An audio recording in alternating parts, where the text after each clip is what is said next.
Hello dear student, मैं राकेश प्रजापति एक बार फिर से आप लोगों के बीच में ऑनलाइन क्लास के साथ हूँ। चूँकि मूल्यांकन बदायूं जनपद में स्टार्ट हो चुका है, इसलिए 2 दिनों से समय नहीं मिल पा रहा था। आज मूल्यांकन के बीच में ही मैं इस वीडियो को आप लोगों के बीच में डाल रहा हूँ। और इस समय हम अभ्यास कक्षा 10 की गणित की अभ्यास 8 ख़त्म कर चुके थे। 8 के बाद अब हम कक्षा 10 की NCERT की अभ्यास नंबर 9 की ओर बढ़ते हैं। त्रिकोणमिति के कुछ अनुप्रयोग। बच्चों, इस एक्सरसाइज से एक 5 नंबर या 6 नंबर में क्वेश्चन ज़रूर आता है, इसलिए आप लोग इस चैप्टर को बहुत अच्छी तरीके से तैयार कर लीजिए। कम से कम इसमें 5 नंबर से 6 नंबर तक इससे क्वेश्चन आ सकते हैं। इस चैप्टर में का नाम है त्रिकोणमिति के कुछ अनुप्रयोग। त्रिकोणमिति के कुछ अनुप्रयोग मतलब प्रयोग करेंगे त्रिकोणमिति का। इसमें को समझने से पहले 2 चीज़ें समझना आवश्यक है, एक उन्नयन कोण और एक अवनमन कोण। उन्नयन कोण और अवनमन कोण। उन्नयन कोण का मतलब होता है उन्नयन मतलब ऊपर की ओर, अवनमन का मतलब होता है नीचे की ओर। बस ऐसे समझ लो। उन्नयन का मतलब होता है ऊपर की ओर, उन्नत मीन्स होता है ऊपर, और अवनमन मीन्स होता है नीचे की ओर। तो ऐसे समझिए जैसे ये कोई मीनार है, पहाड़ी है, चोटी है, मंदिर है। इसमें ऐसे ही क्वेश्चन होंगे कि कोई मीनार होगी, कोई चोटी होगी, कोई पहाड़ी होगी, कोई खंबा होगा, कोई पेड़ होगा, कोई ऊंची चीज़ होगी, गुंबद होगी। ठीक है, तो ये मीनार हो गई, यानी ये क्या हो गई, कोई ऊंचाई की चीज़ हो गई। ठीक है, और ये हमारी आँख है, इसे आँख कह सकते हो या प्रेक्षक भी कह सकते हो। यहाँ पर कोई प्रेक्षक है। ठीक है, ये हो गई दृष्टि रेखा। हम उसके ऊपर को देख रहे हैं तो ये कहलाएगी दृष्टि रेखा। ठीक है, ये कोण कहलाएगा उन्नयन कोण। कौन सा कोण कहलाएगा? उन्नयन कोण। बात समझ में आ गई। और ये हो गई दूरी। इसीलिए इस चैप्टर का नाम है ऊंचाई और दूरी। बात समझ में आ गई। तो उन्नयन कोण समझ में आ गया। जब हम ऊपर की ओर देखते हैं तो उस कोण को हम कौन सा कोण कहते हैं? उन्नयन कोण कहते हैं। ठीक है, समझ में आ गया होगा। अब अवनमन कोण देख लो। पहले तो हम नीचे खड़े हुए थे, पहाड़ी, मंदिर, कोई चीज़ ऊपर थी। ठीक है, अब हम पहाड़ी पर खड़े हुए हैं, मंदिर पर के ऊपर कहीं पर खड़े हुए हैं, गुंबद के कहीं ऊपर खड़े हुए हैं, छत पर खड़े हुए हैं, किसी ऊंची चोटी पर खड़े हुए हैं, पहाड़ी पर खड़े हुए हैं, वहाँ से खड़े हुए हैं और नीचे कोई वस्तु है।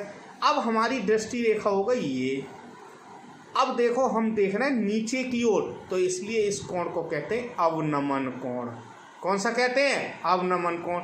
वैसे ये कोण और ये कोण इक्वल ही हो जाएंगे। क्यों हो जाएंगे? क्योंकि 2 समांतर रेखाओं को तिरछी रेखा काटती है, तो ये दोनों कोण आपस में कैसे होते हैं? बराबर होते हैं।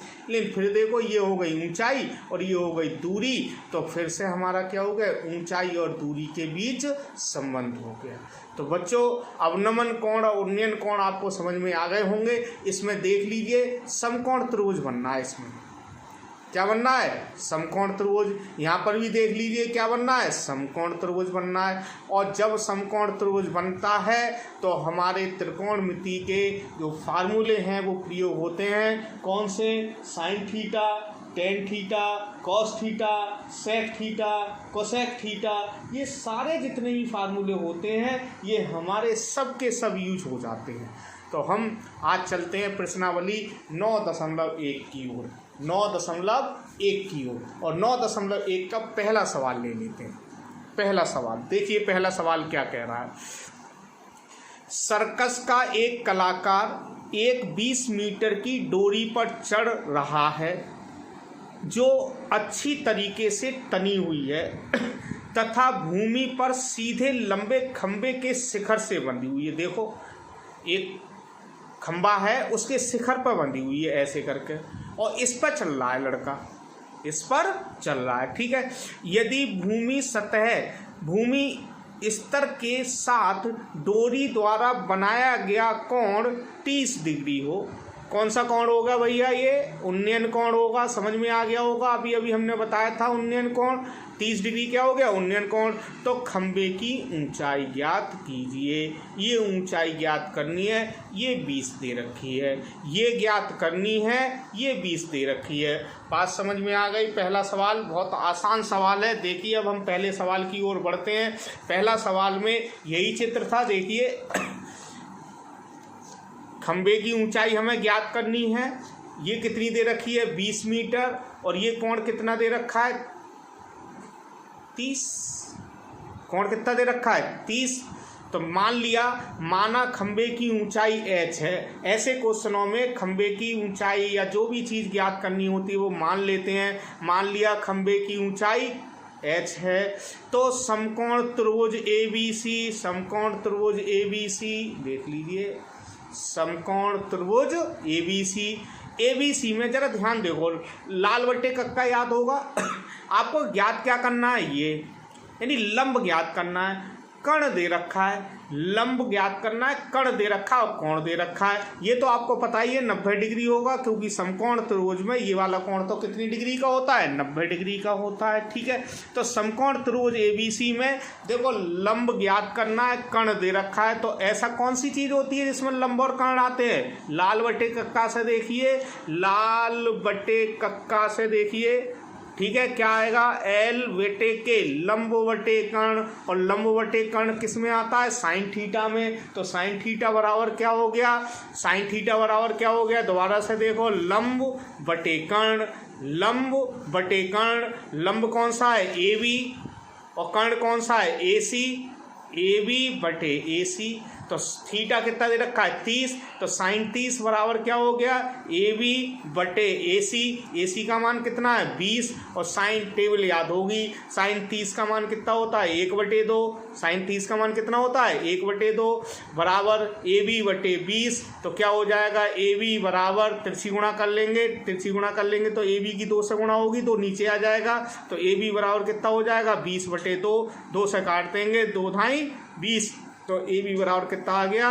10 मीटर। यानी कि हमारी जो खंबा था उस खंबे की ऊंचाई कितनी आ गई? 10 मीटर आ गई। ठीक है, तो अब हम चलते हैं अपना दूसरा क्वेश्चन। दूसरा क्वेश्चन देखिए, समझिए क्या है दूसरा क्वेश्चन। आंधी आने से देखिए मैं चित्र को ऐसे रख दे रहा हूँ। ठीक है, चित्र आपको दिखाई दे रहा होगा।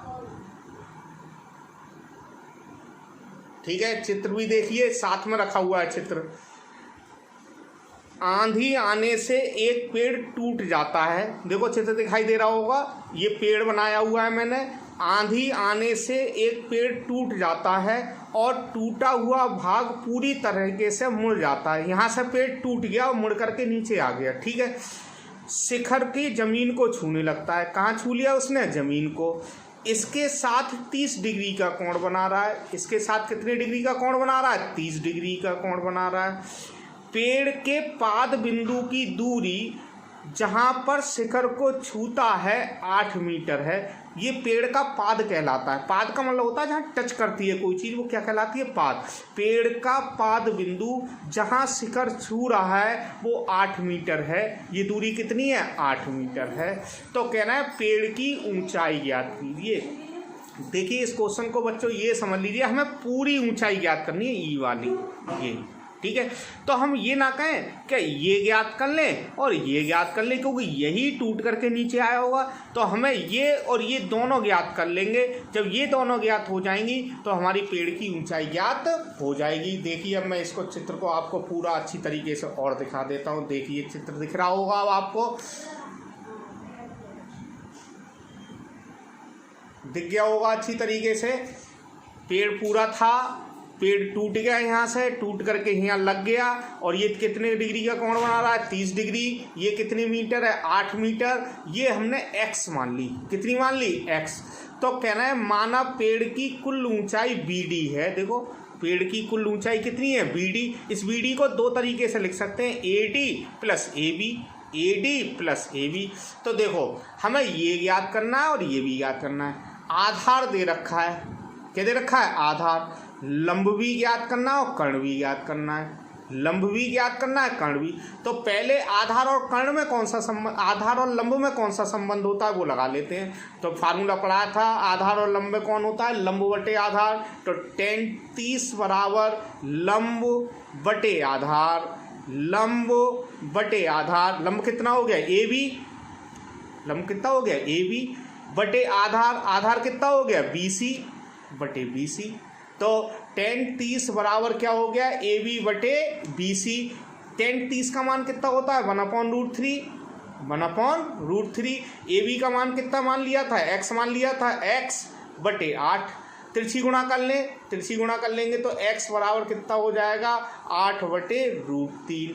8 अभी हमारा आंसर नहीं हुआ क्योंकि अभी हमारी ये आई केवल, ये और ज्ञात करो। ठीक है, ये जितनी होगी ए सी उतनी ए डी होगी। तो पहले ए सी ज्ञात कर ले। अब ले रहे हैं, देखो अब आधार और कर्ण, आधार और कर्ण में कॉस होता है तो कॉस लो ले रहे हैं। क्या ले रहे हैं, कॉस। कॉस 30 बराबर आधार बटे कर्ण, आधार बटे कर्ण। एक बार फिर से देख लो, आधार बी सी बटे कर्ण बटे कर्ण। तो कॉस 30 बराबर कितना हो गया, बी सी बटे ए सी, बी सी बटे ए सी। कॉस 30 का मान होता है √3/2। बी सी का मान 8 है, ए सी का मान ज्ञात कर लेंगे। तो ए सी का मान ज्ञात कर लेंगे। देखिए ए सी का मान ज्ञात करने के लिए हम क्या करेंगे, तिरछी गुणा कर ली, तिरछी गुणा कर ली। आप पॉज करके रख के, मतलब इस वीडियो को देखने का एक तरीका है कि आप पॉज कर लीजिए। पॉज का मतलब होता है रोक दीजिए, रोक करके आप इसको लिख लिया करें। √3 ए सी बराबर 8 गुणा 2।